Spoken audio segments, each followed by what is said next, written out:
aku Ananda Trifani dari kelas Tibet NIM 23568. Halo guys, perkenalkan nama saya Adelia Nurlaili dari kelas Tibet NIM 23751. Biomasa. Biomasa adalah bahan organik yang dihasilkan melalui proses fotosintesis, baik berupa produk maupun buangan. Contoh biomasa antara lain adalah tanaman, pepohonan, ubi, rumput, limbah pertanian, limbah hutan, tinja, dan kotoran ternak.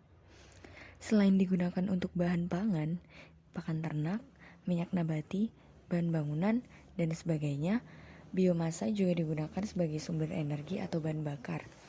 Biomasa yang umum digunakan sebagai bahan bakar adalah yang memiliki nilai ekonomis rendah atau merupakan limbah setelah diambil produk primernya. Potensi biomasa. Potensi biomasa di Indonesia yang bisa digunakan sebagai sumber energi jumlahnya sangat melimpah.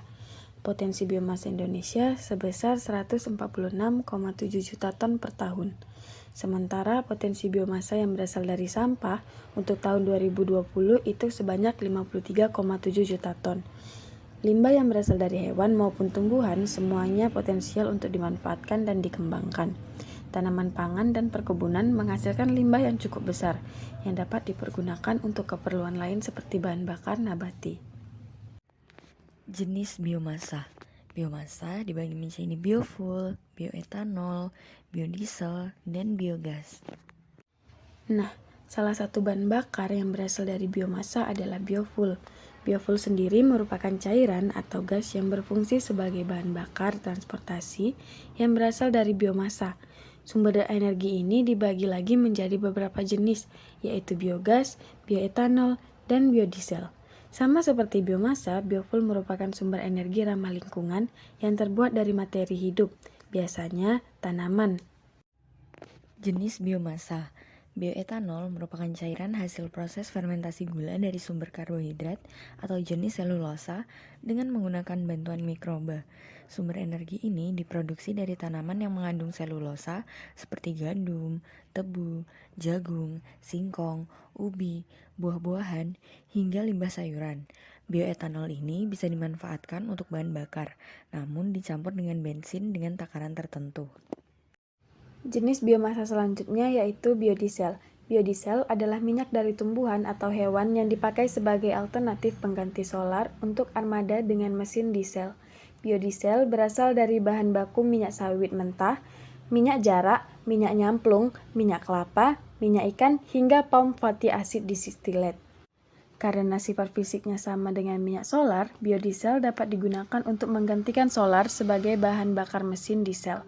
Biodiesel tidak memiliki kandungan bahan bakar minyak bumi, tapi dapat dicampur sesuai perbandingan tertentu. Jenis biomasa yang selanjutnya ada biogas. Biogas merupakan biomasa berupa gas metana.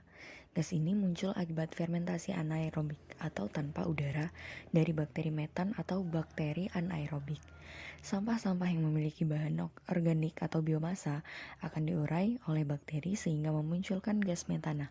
Biogas bisa ditemukan di kehidupan sehari-hari. Pemanfaatan biomasa, yang pertama biobriket, 2 gasifikasi, 3 liquefaction. Pemanfaatan energi biomasa.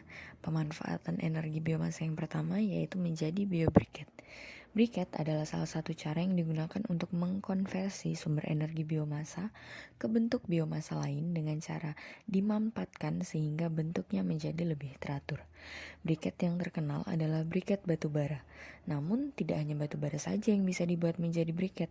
Contoh biomasa lain yang dibuat menjadi briket adalah sekam, arang sekam, serbuk gergaji, serbuk kayu, dan limbah-limbah biomasa yang lainnya. Pemanfaatan energi biomasa selanjutnya adalah gasifikasi. Gasifikasi biomasa merupakan proses konversi bahan selulosa dalam suatu reaktor gasifikasi menjadi bahan bakar. Gasifikasi merupakan salah satu alternatif dalam rangka program penghematan dan disertifikasi energi. Selain itu, gasifikasi akan membantu mengatasi masalah penanganan dan pemanfaatan limbah pertanian, perkebunan, dan kehutanan. Selanjutnya, liquefaction. Proses perubahan wujud dari gas ke cairan dengan proses kondensasi. Biasanya melalui pendinginan. atau perubahan dari padat ke cairan dengan peleburan. Bisa juga dengan pemanasan atau penggilingan dan pencampuran dengan cairan lain untuk memutuskan ikatan. Pada bidang energi, liquefaction terjadi pada batu bara dan gas menjadi bentuk cairan untuk menghemat transportasi dan memudahkan dalam pemanfaatan.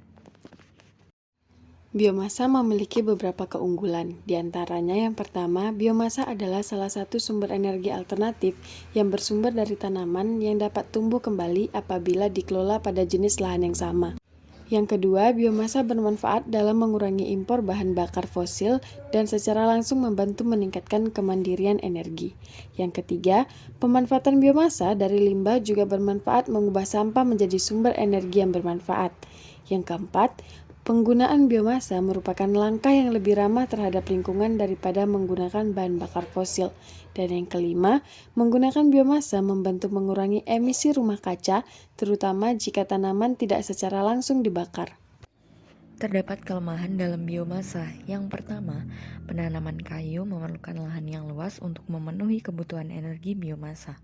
Akibatnya, lahan untuk tanaman pangan akan digantikan oleh tanaman pohon, sehingga timbul ancaman kelaparan. Yang kedua, teknologi untuk mengubah bahan baku energi menjadi energi biomasa saat ini masih belum cukup efisien serta membutuhkan biaya yang besar. Ketiga, energi biomasa pada tanaman yang langsung dibakar akan menjadi penyebab polusi dengan tingkatan yang sama dengan bahan bakar fosil.